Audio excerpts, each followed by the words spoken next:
예, 지금부터 2020학년도 임용고사 국어 설명회를 시작하도록 하겠습니다. 자, 보통 이제 이런 걸 보면 여기에 이제 합격 전략이라고 또 쓰더라고요, 보니까. 예. 근데 그거는 제가 볼 때 좀 과한 것 같고요. 예. 그리고 이 자리는 결국 제 강의가 어떠한 특성이 있는 것이고 또 뭐 들을 만한 가치가 있는 것인가, 그 부분에 대해서 평가를 하는 시간이라고 생각합니다. 자, 그 임용고시가 이제 임용고사라고 저는 생각하는데요. 예. 제가 예전에 임용고사를 본 경험을 좀 살려보면 공부를 얼마나 많이 하느냐의 문제, 첫 번째. 두 번째는 이제 그걸 얼마나 내가 잘 정리하느냐의 문제. 세 번째, 시험장에 가서 떨지 않고 그걸 표현할 수 있느냐. 뭐 이런 것들이 이제 종합이 되어서 합격에 이르게 되지 않습니까? 예. 저는 이제 마지막 시험을 이제 수업을 한 경험이 있는데, 삼성동에 있는 대명중학교에서 했는데요. 수업은 정말 좀 힘들었던 기억이 좀 나고요. 예, 그 앞에 이제 혼자서 하는 것들이야 이제 큰 문제는 없었는데 막상 수업을 하려니까 떨리던 기억이 납니다. 예. 자, 오늘 제가 이제 여러분과 함께 나눌 얘기는 임용고사와 관련된 전반적인 좀 이해를 함께 공유하고요. 그리고 제가 생각하는 올바른 임용고사 준비 방안이 무엇인가에 대해서 함께 생각해 보도록 하겠습니다.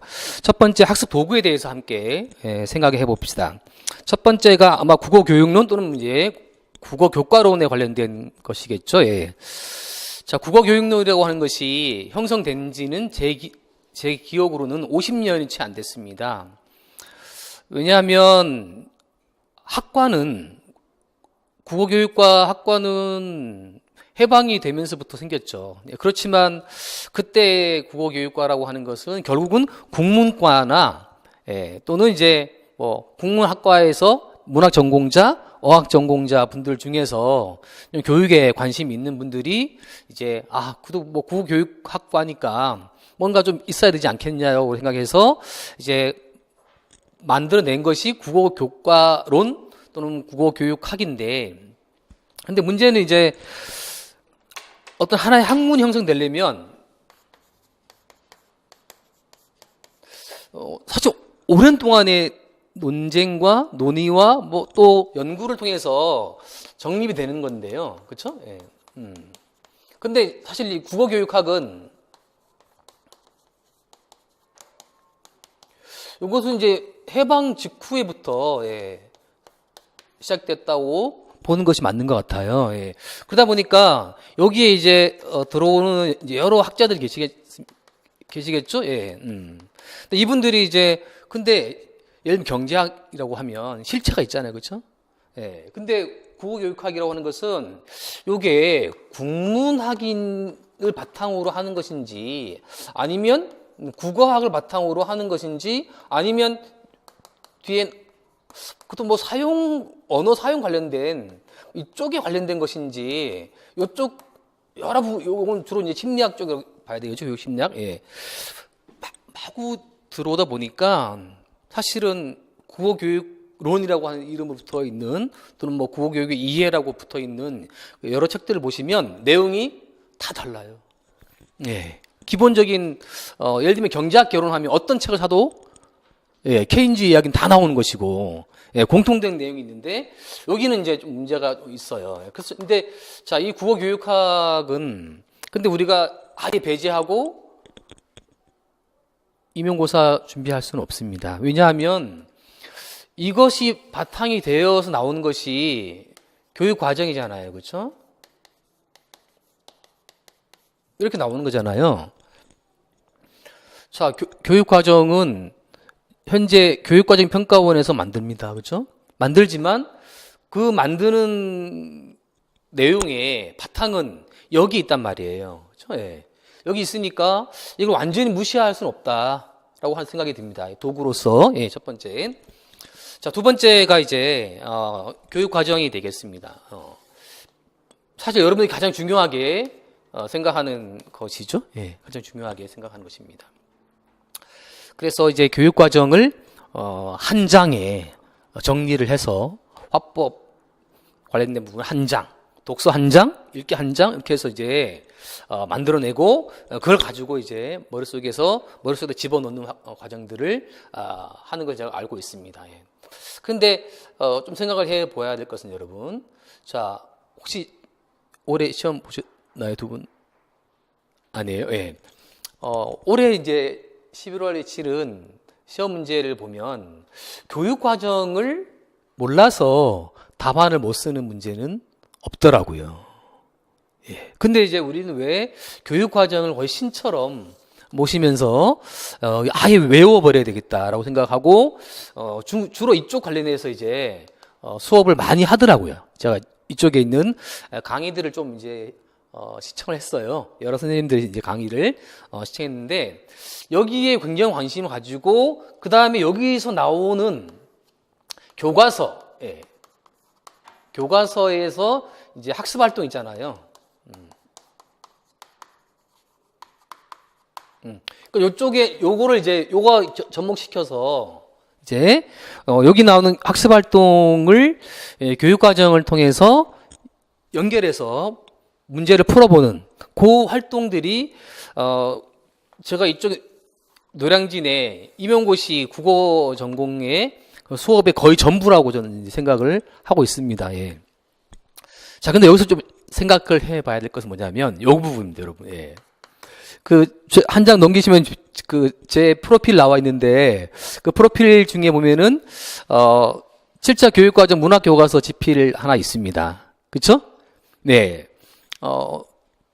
그래서 문학교과서를 써서 예. 한 10년 가까이 이제 학교 현장에서 사용됐는데요. 그때가 좀 애매해서 보통 교과서가 5년을 못 넘기는데 되게 오랫동안 이제 사용이 됐습니다. 자, 근데 여러분 교과서 개발을 말씀드리겠습니다. 자, 교과서 개발은 보통 1년 합니다. 자, 교수를 섭외하죠. 섭외해서 이제 모여서 자, 우리는 이러이러한 방향에서 교과서를 집필합시다 라는 방향을 결정하는 데까지 보통 한 달 걸립니다. 왜냐하면 교수들이 모임을 한다고 하는 게 쉬운 건 아니거든요. 바쁘다 보니까. 자, 그 다음에 이제 또 한 달 정도 모여가지고 자, 그럼 이제 각자 맡은 파트를 함께 연구해 봅시다 해서 파트를 나눠요. 예. 저는 이제 고전 문학 맡았습니다. 예. 그러면 이제 각자 이제 제재를 선정하죠. 제재 선정한 거 가지고 한 장 또 얘기해요. 그렇지만 선정한 선생에게 우선권이 있기 때문에 그분의 생각대로 제재를 선정하고 그 다음에 집필에 들어갑니다. 자, 근데 제재에 대한 뭐 날개 부분에 해설을 달아야죠, 그렇죠? 또 그 작품에 관련된 어떤 이해와 감상의 어떤 요지를 남겨줘야 되겠죠? 그렇게 하다 보면 진짜 세월이 진짜 많이 갑니다. 자, 그러면 마지막 단계가 이거거든요. 학습 활동을 쓰는 거예요. 쓰는데 사실은 되게 중요하잖아요. 학생들이 앞에서 제재 학습을 하고 난 다음에 이걸 통해서 그 제재를 이해할 뿐만 아니라 그 단원의 학습 목표까지 도달해야 되는 거니까 사실은 엄청 중요한 과정이란 말이에요. 근데 이 부분은 전적으로 그 단독 집필자 그 부분 맡은 부분 있죠. 예. 그 부분 맡은 교수의 재량이에요. 이 부분에 생각을 그대로 들어있는 거예요.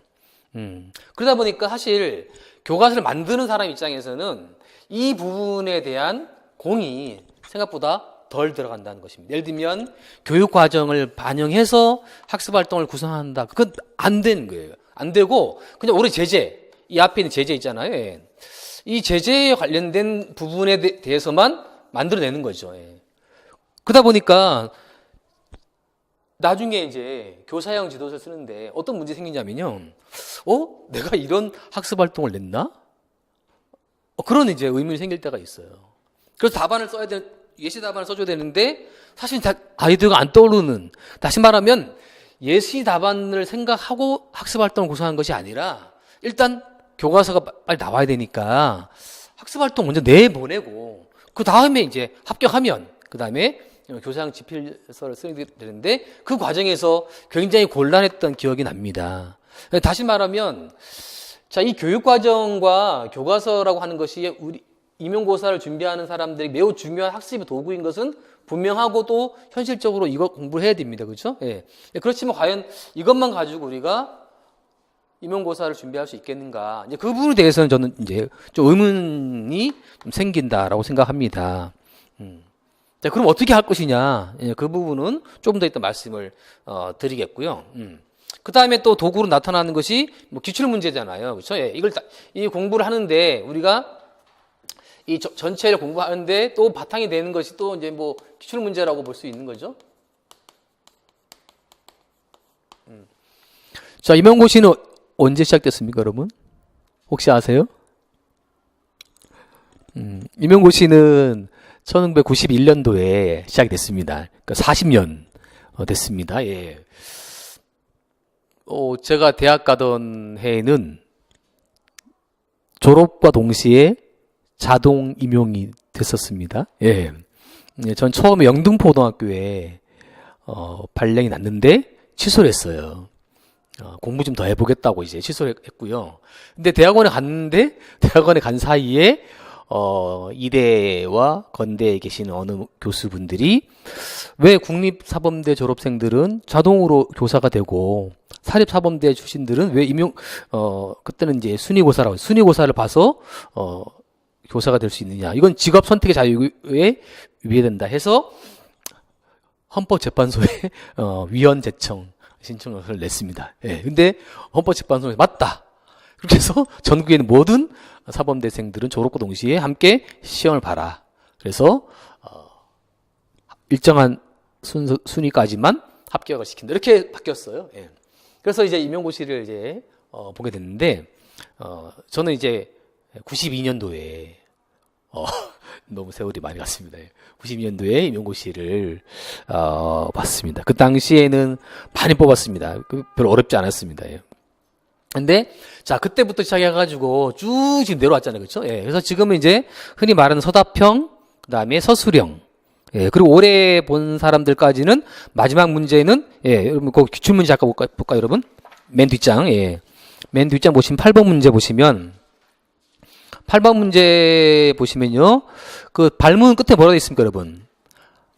작성 방법에 따라 한 편의 글로 논술하시 되어 있죠. 그 옆에 7번 문제 보세요.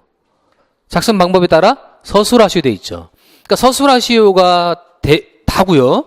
마지막 문제는 논술하시오입니다. 그렇죠? 예. 그래서 이제 내년에는 이제 뭐 8번 형태가 사라진다고 하죠. 예. 그래서 다 서술형으로 바꾼다고 하는데 그렇지만 제 생각에는 서술형이 겉으로는 논술형은 사라지지만 그 자리에 마지막 문제는 어쨌거나 지금처럼 엄청 복잡한 문제가 올 것이라고 하는 것은 충분히 예상할 수가 있습니다. 자, 이 기출 문제는 40년 가까이 시험을 치렀지만 우리가 참고할 필요가 있는 것은 한 4, 5년밖에 안 됩니다. 지금 방식의 시험이 시행된 것은. 네. 그러니까 그 정도만 이제 보시면 되는데 근데 기출 문제를 금과 옥조조로 여기는 그런 풍조가 또 여기 또 있는 것 같더라고요. 예. 뭐 이 문제를 무시한다가 아니라 기출 문제를 가지고 공부를 하는 것은 맞지만 그 기출 문제를 바탕으로 해서 또 어떤 문제가 나올 것인가에 대해 예측을 한다고 하는 것은 거의 불가능하고요. 또 기출 문제에 나왔던 작품들이 다시 나올 것이다. 또 거기 나왔던 문제를 약간 변형시켜서 나올 것이다. 그렇게 생각할 수도 없는 것이 자, 거기 제가 보시면 화살표 해놓고요. 뭐라 되냐면 도구들의 집필자와 출제자가 동일하다라고 되어 있습니다. 그렇죠? 예. 자, 이건 무슨 말씀이냐 하면 자, 국어교육학이라고 하는 학문이 형성되는 과정에서 크게 기여하신 분이 이제 김대행이라고 하는 서울대 국어교육과 교수십니다. 예. 그러니까 이분이 이제 본격적으로 국어교육학에 관련된 고민을 하기 시작했어요. 그 전까지는 그냥 이름만 국어교육학이었지 사실은 그 안에 내용이 무엇이 들어가야 될 것인가. 그 다음에 우리가 현재 나누고 있는 거 있잖아요. 예.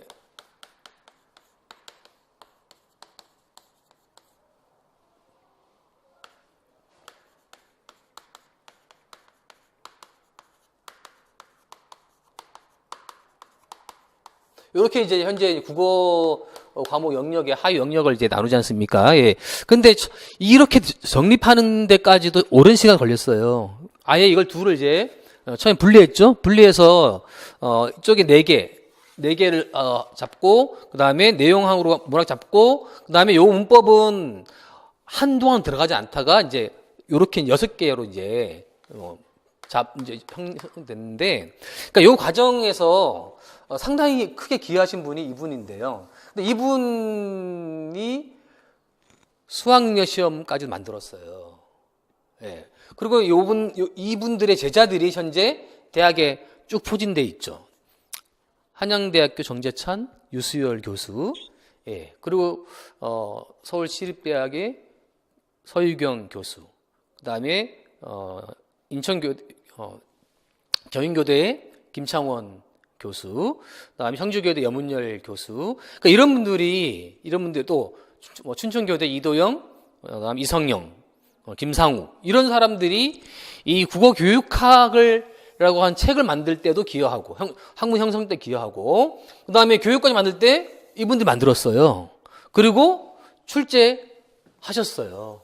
그리고 교과서 집필하고 있습니다. 현재. 그래서 이 지금 학습 도구들의 집필자나 뭐 출제자가 되건 집필자가 되건 간에 이게 동일하다는 거예요. 이게 약간 마피아적인 좀 특성이 있지만 서울대 국어교육과 출신들입니다. 예, 모두가 다. 예, 모두가 다. 예. 그래서 그분들이 우리가 학습을 해야 되는 도구들을 다 관장하고 있는 분들이라고 생각을 해보면, 그러면 이제 이것들을 우리가 차례차례 접근해서 공부를 하는데 어떻게 이걸 통합할 것이냐, 통합할 것이냐에 관련된 부분에 대한 고민을 여러분들 1년 동안 공부하시면서 차근차근 정리를 하셔야 됩니다. 마지막으로 이제 뭐 더 추가되는 것이 이제 수능 기출이잖아요. 예. 수능 기출을 이제 또 얘기하는데, 뭐 현실적으로 당장 이제 우리가 연습할 수 있는 것이 없으니까 수능 기출에서 보기가 들어있는 문제들을 좀 변형해서 좀 풀어보자라고 얘기를 하는 것을 알고 있습니다. 이거 필요하죠. 필요하지만 사실은 제가 볼 때는 그렇게 크게 도움이 되는 것 같지는 않습니다. 자, 학습 도구에 대해서 생각해 봤고요. 자, 이번에는 임용고사 합격을 위한 능력에 대해서 함께 생각해 보도록 하겠습니다. 자, 시험에 합격하기 어떤 능력이 필요한가에 대해서 생각을 해보도록 하겠습니다. 제가 생각할 때 가장 중요한 것은 제가 볼 때 역시 프린트 있는 것처럼 사고력, 사유 능력이라고 생각이 됩니다. 예. 자, 이제 임용고사 준비를 하게 되면 이제 선생님들이 엄청나게 많은 자료들을 제공하고 또 수업을 통해서 또 여러분에게 지식과 또 뭐 정보와 또 내용과 그것들을 이제 제공해 주면 그걸 여러분들이 이제 소화를 해야 되잖아요. 그렇죠? 예. 자, 수학력 시험을 한번 생각해 봅시다, 여러분. 수학력 시험은 국어라고 하는 과목 안에서 예를 들면 EBS 교재를 충실하게 풀이하고 또 수업 시간에 정확하게 듣고 하면 사실 수학 능력 시험이라고 할 때 수학이라고 하는 게 공부를 할 수 있는 그런 뜻이잖아요. 그렇죠? 예. 근데 그런 것들을 이제 얻어낼 수 있지만 사실 사고력이 그렇게 필요한 건 아닙니다.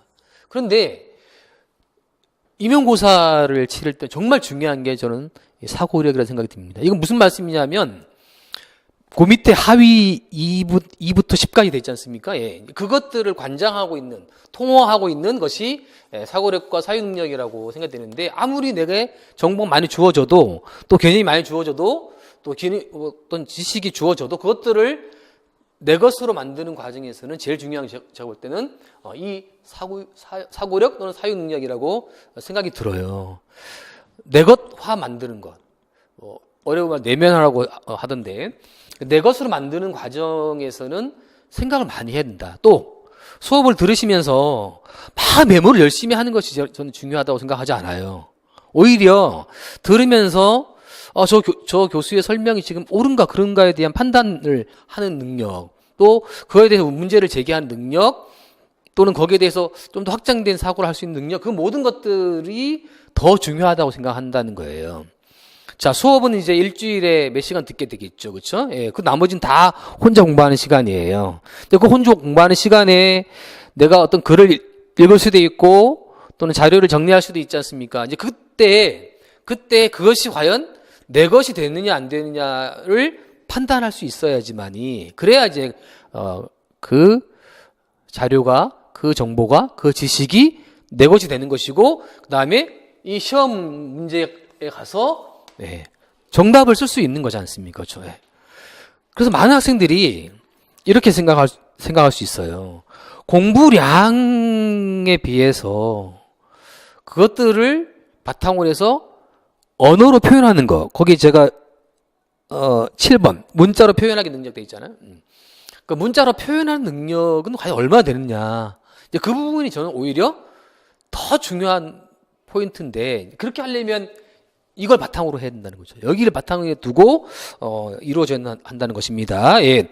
자, 그와 연결시켜 두 번째는 자료와 정보를 이해하는 능력. 예, 이해 능력이 필요하다. 이것들을 하려면 이해가 일단 있어야 된다. 그러니까 정보가 주어졌는데 그 정보들이 과연 내가 온전히 내 것으로 만들어서 이해를 하고 있느냐에 대해서 생각을 해봐야 되는 거죠. 자, 여러분, 교육과정 보시면 뭐 성격이 나와 있고, 그렇죠? 예, 그 다음에 기르고자 하는 인간상 나와 있고, 그 다음에 뭐 성취해야 될 것들 나와 있고, 그 다음에 학습 방법, 평가 방법 쭉 나와 있는데, 그것들을 내가 체계적으로 정리를 할 수 있어야 된다. 그걸 단순히 요약해서 한 장으로 만드는 게 중요한 것이 아니라, 자, 예를 들면, 뭐, 9-1에 있을 때, 여기 항목과 9-2 항목 어떤 관계가 있느냐. 그러니까 이것들을 그냥 정리해가지고, 그냥 주는 것이 아니라, 이것들이 어떤 관계가 있는지에 대해서 생각을 함께 해봐야 되는 건데, 그 부분을 하지 못하면 이해력이 부족하다라고 생각할 수 없어요. 그 다음에 세 번째는 구조화 능력인데요. 자, 사고를 바탕으로 해서 내게 주어진 정보와 자료와 지식들을 일관된 모양으로 만들어낸 능력, 구조화 능력이라고 말씀드릴 수가 있는 것이고요. 그 다음에 변형 능력, 적용 능력입니다. 변형과 적용인데, 변형이라고 하는 것은 내가 학습한 것들을 바탕으로 했을 때 문제를 내는 사람이 조금 비틀어도 이것은 교육과정의 이러이러한 내용과 관련된 문제구나라고 생각하고 그것을 능동적으로 대응할 수 있는 능력을 가리키는 것이고요.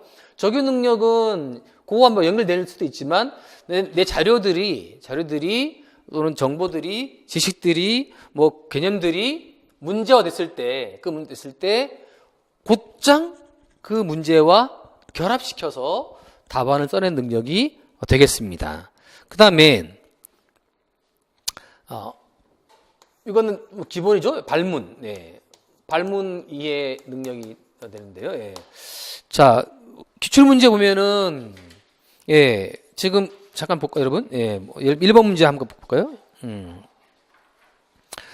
자, 가는 상대를 배려하며 말할 수 있다라는 학습 목표를 성취하기 위한 대화 자료이고, 나는 42월 수업 계획의 일부이다. 대화상의 문제점을 작성 방법에 따라 서술하시했으니까 사실은 문제 번호 옆에 붙어 있는 지금 세 줄짜리는 별 중요하진 않아요.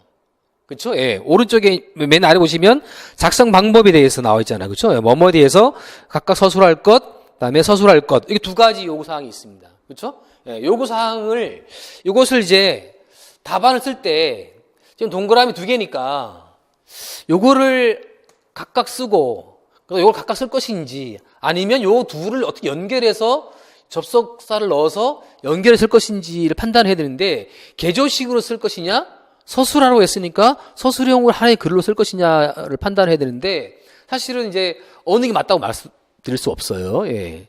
자, 제가 예전에 이제 임용고시 채점을 3년 해봤는데요. 자, 이런 것이 모입니다. 넓은 광장, 엄청 넓은 이제 회의실을 구해가지고, 자, 그럼 앉죠? 그럼 이제 출제위원장이 나와가지고 자 1번 문제는 이러이러한 취지에서 낸 것입니다. 따라서 요것 요런 개념이라든 단어가 들어가면 일단 요거 지금 몇 점짜리입니까? 4점짜리지 않습니까? 그럼 4점짜리면 일단 3점을 기준으로 합니다. 3점.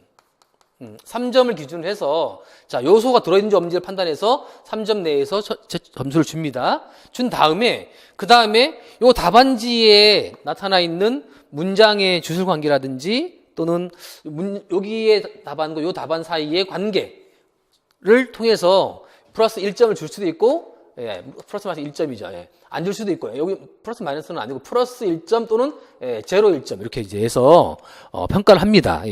그러니까 채점을 하는 사람 입장에서 볼 때는 요구하는 항목들이 얼마나 들어있느냐를 따지는 것인데 그러려면 이제 발문에 대한 이해를 정확하게 해서 그 발문이 요구하는 사항들을 잘 수행해 주는 게 중요하다고 볼 수 있는 거죠. 그 다음에 문자로 표현하는 능력 아까 말씀드린 것처럼 아무리 내 머릿속에 많이 들어있다 하더라도 그것을 문자로 표현할 수 없다면 또 답안지를 쓸 수 없다면 합격할 수는 없는 것이죠. 그 다음에 집중하기 정리하기 능력은 자 혼자 공부할 때 얼마나 집중하느냐의 문제입니다. 그러니까 공부의 양과 질이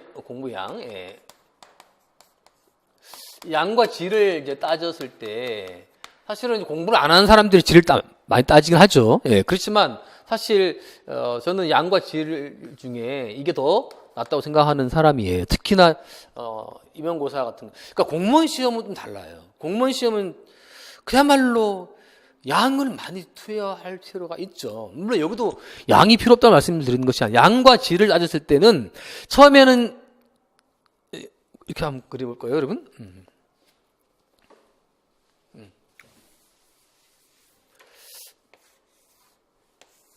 이렇게 이제 따졌을 때요.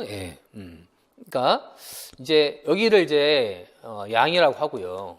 이걸 질이라고 합시다. 이렇게 이제 내년 11월이라고 가정해 봅시다. 그랬을 때 처음에는 학습의 양이 중요하죠. 그렇죠? 학습량을 늘려야 됩니다. 근데 이 시간이 가면 갈수록 질적인 학습이 늘어나야 됩니다. 이러려면 이제 이것들이 필요하다는 거죠. 자, 여러분 제가 볼 때 한 4월, 그러니까 1월부터 수업 시작해서 한 4월 정도까지, 그러니까 보통 두 강좌가 되겠죠. 그러니까 두 강좌를 듣고 나면 4월 말쯤 되면요. 4월 말쯤 되면 웬만한 내용은 다 습득한 거예요. 그 다음부터 이 남은 5, 6, 7, 8, 9, 11 하면 그까지 한 6개월 가까이 되는 시간 동안은 계속해서 정리하고 체계화하고 구조화하는 과정이 이어지게 되는 겁니다. 그래서 내가 공부하면서 얼마나 집중할 수 있느냐, 집중력 같은 것들도 매우 중요한 사회 능력 중에 포함되는 것이고요. 그 다음에 이제 또 마지막으로 이제 체계화 능력. 그러니까 최종 단계에서 꼭 필요한 정보들만 추려서 정리한 능력을 가리키는 거죠. 마지막에 우공이산의 마음이라고 하는 것은 이게 엄청 긴 싸움이고요. 그리고 여러분들이 이제 공부를 하시는 과정에서 함께 동료들과 함께 공부하는 과정도 있지만 결국 혼자 하는 거잖아요. 그렇죠? 사실 여러분 지금 살아오시면서 지금까지 혼자 공부를 1년 동안 해본 경험은 거의 없을 거예요. 어딘가 속해서 공부를 했었고 했는데 결국은 이제 이 임용고사라고 하는 것은 혼자와의 싸움이고 혼자 해결해야 되는 과정인데 그럴 때 이제 양질 관리를 잘하면서 내가 정보를 얼마나 체계할 수 있느냐 하는 게 매우 중요하게 생각되는 것이고요. 그 다음에 임용고사의 체계에 대해 함께 생각해 보도록 하겠습니다. 이미 말씀드린 것과 마찬가지인데요. 자, 맨 바탕에 국어과 교육론이 바탕을 이루게 되겠죠. 그렇죠? 그 위에서 국어과 교육과정을 통해서 교과 교육론의 내용을 구조화하고 체계화하는 과정이 이루어지게 되고요. 그걸 통해서 중학교, 고등학교 교과서가 만들어지는 것은 적용이라고 말할 수 있겠죠. 그다음에 그걸 통해서 이제 우리가 만나는 임용고사 문제는 그래서 응용시켜서 문제화해내는 과정이라고 말씀드릴 수가 있는데 이 네 개의 과정들을 우리가 다 수용해야 되겠죠. 자, 넘겨보겠습니다. 예. 자, 현행 임용고사 이해는 지금 우리가 치르고 있는 뭐 서답형, 서술형 요 이제 시험에 대해서 좀 생각을 해보면 아까 제가 채점 말씀드렸지 않습니까? 그렇죠? 예. 그래서 채점을 하는 사람 입장에서 답안을 쓸 수 있는 그런 과정을 좀 밟아야 되는데, 그러니까 제가 볼 때는 문제를 아무리 잘 이해하고 답안을 써도 그 답안이 내 중심으로 쓰느냐, 아니면 그 답안을 읽는 사람 중심으로 쓰느냐의 문제인데요. 우리는 당연히 생각합니다. 아, 당연히 내가 채점하는 사람들 생각하면 쓰죠. 라고 말하지만 사실 답안을 읽어보면 그렇지 않습니다. 생각해. 제가 채점을 해본 기억에 따르면요. 예, 생각보다 정말 정성스럽게 쓰지만 답안을 읽는 사람 입장에서 볼 때는 요구사항들이 정확히 반영된 것들을 보기가 좀 힘들고, 그래서 1년 내내 공부하신 답안이지만 채점을 하는 사람 입장에서는 그건 30초도 안 읽고 채점을 하게 되고 그런 과정들을 거친다라고 하는 분들을 좀 생각을 해보면 이 임용고사를 준비하는 과정에서 우리가 어떤 것들을 더 많이 생각하고 더 많이 이해하고 더 준비해야 될 것인가, 그 부분은 이제 좀 차차 더 말씀을 드리도록 하겠고요. 자, 임용고사 준비의 논점에 대해서 좀 생각해 보도록 하겠습니다. 자, 이제 임용고사 이제 시험 이제 공부가 시작되면 보통 1월부터 이제 1월 주째부터 이렇게 이제 보통 이제 나눠지잖아요. 그렇죠? 예. 뭐 이렇게 보통 이제 나눠집니다. 두 단위들은 나눠지는데요.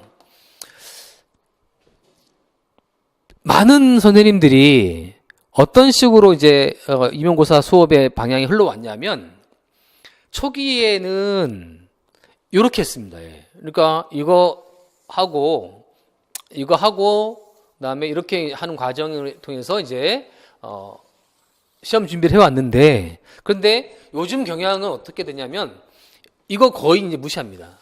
거의 무시하고 바로 교육과정과 교과서 학습활동 또는 교육과정과 기출문제와 연결시켜서 또는 이제 모의평가를 이제 모의문화 만들어서 적용하는 그런 식으로 수업이 진행되는 것을 저는 이제 실전형이라고 이제 이름 붙였습니다.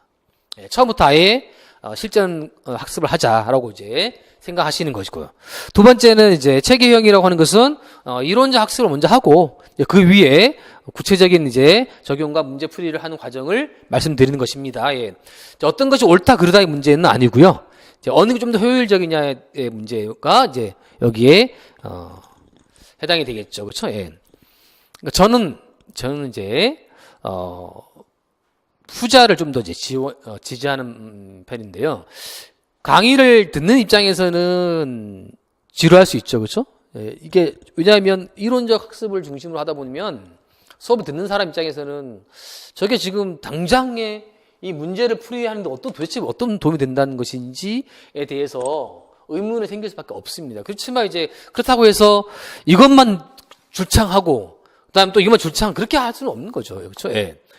이걸 하면서도 이론적 바탕 수업을 하면서도 그 위에 다시 그거 더불어서 함께 이걸 연결을 좀 시켜보거나 또는 모의문화 만들어 보거나 함께 생각할 수 있는 그런 것들을 놓고 생각을 해야 되는 건데, 근데 제가 이제 아까 초에 말씀드린 것처럼 많은 선생님들의 강의를 이렇게 보니까 보고 듣고 해보니까 요즘의 경향은 좀 심하게 이쪽으로 많이 간다는 생각이 드는 거예요. 예, 이쪽에 대한 무시를 많이 하고 있다는 생각을 하게 되는데, 아까 말씀드린 것처럼 이 모든 과정들을 집필하고 또 출제하신 사람들이 동일하다라고 한다면, 그렇다면 이 네 개, 크게 네 개로 봅시다. 이 크게 네 개의 부분들은 우리가 함께 더불어서 수업을 하는데, 이 부분을 저는 일단은 1, 2월 달에는 반드시 학습을 해야 된다라고 생각을 하고요. 예. 그 다음에 자기 점검에 대해서 생각해 보도록 하겠습니다.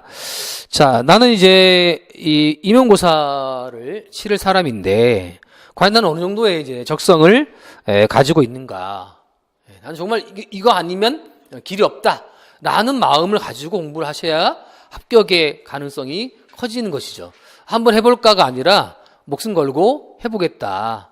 이거 아닌 난 길이 없다라고 생각을 하실 수 있어야 되겠고요.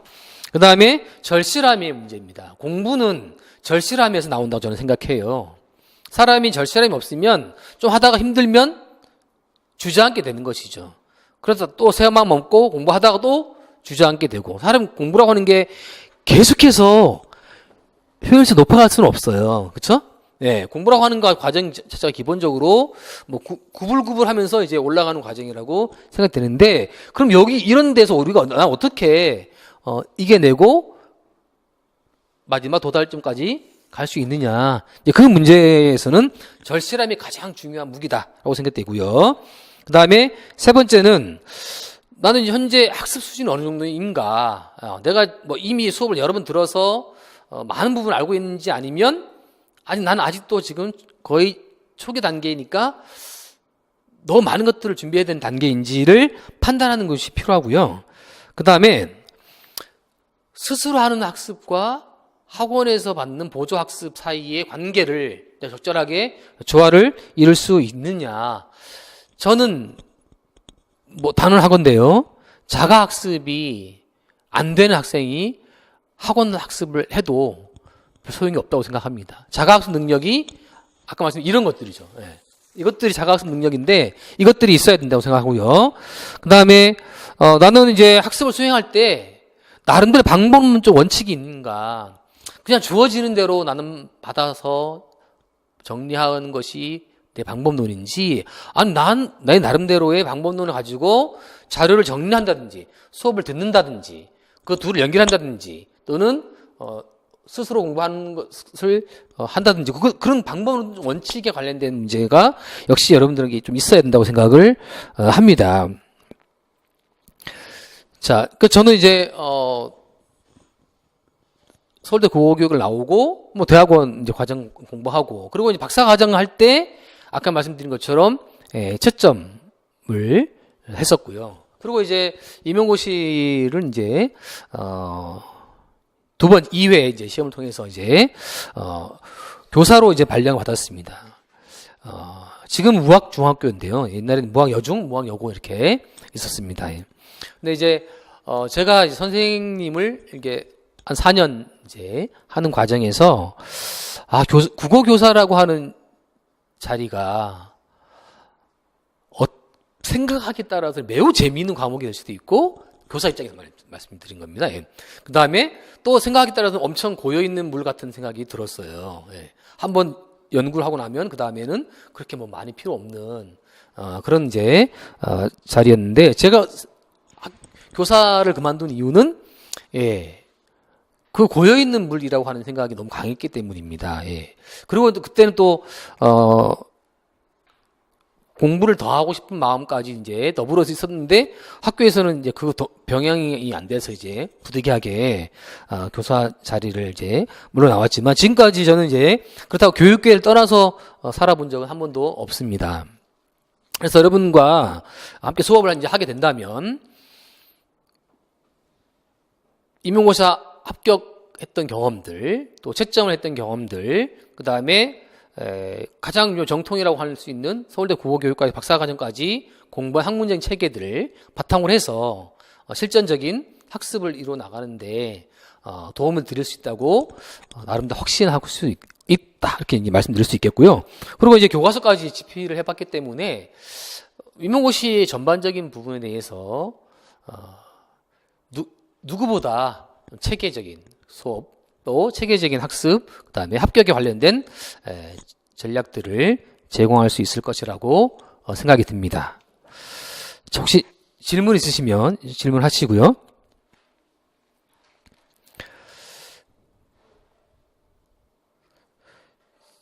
자, 내년 1년 동안 공부를 체계적으로, 구조적으로, 방법론적으로 잘 공부하셔서 꼭 합격의 영광을 얻으시기를 바랍니다. 여러분 수고하셨습니다.